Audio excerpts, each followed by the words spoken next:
Well, as Colin mentioned there, more than 8,000 people in Scotland have expressed an interest in having Ukrainian refugees come to live in their homes. Official applications for the scheme have now opened. As the number of people who fled Ukraine reaches 3.2 million, there are calls for more support for those coming to the UK. Here's Louise Hosey. Posing for pictures at Granny's house.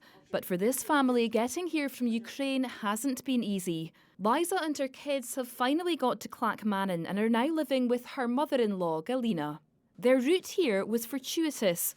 When they arrived in Poland, Liza spotted Scottish man Trevor Garrity with a Scotland sign. He'd travelled there to deliver medical supplies. Through Galina, they asked for his help and he agreed to take the family to safety in Scotland. Because of the need for visas, the journey back had to be via Ireland, where they ended up waiting more than a week, something the family say added to the stress. I'm happy they safe, but my heart's still with my sons.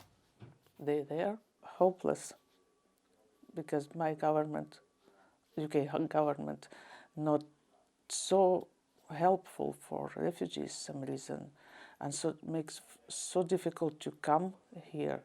People are running for their lives with limited resources and without the language skills. They need more support. When Demelza Sully heard what was happening in Ukraine, she knew she had to do something to help. She borrowed her parents' car and immediately headed from her home in Argyll to Poland.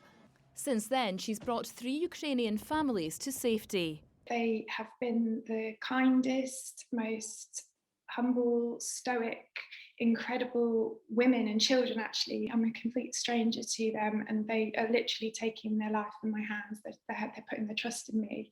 If we do need to have visas, which sadly it seems that our government is doing, make the process a whole lot smoother and a whole lot quicker for them. Yeah.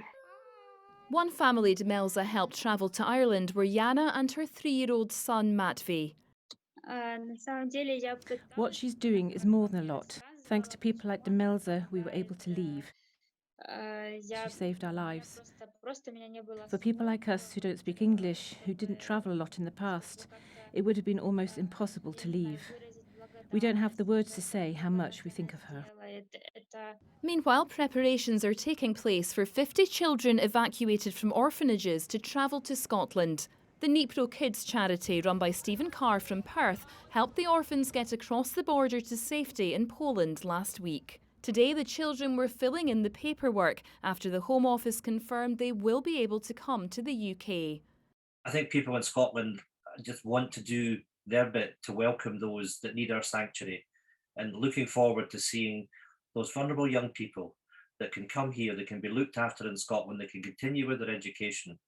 And when the time is right, when it's safe to do so, that they will be returned back to Ukraine again. They're expected to arrive in London early next week on a specially chartered flight from Warsaw before travelling on to Scotland. Louise Hosey, STV News.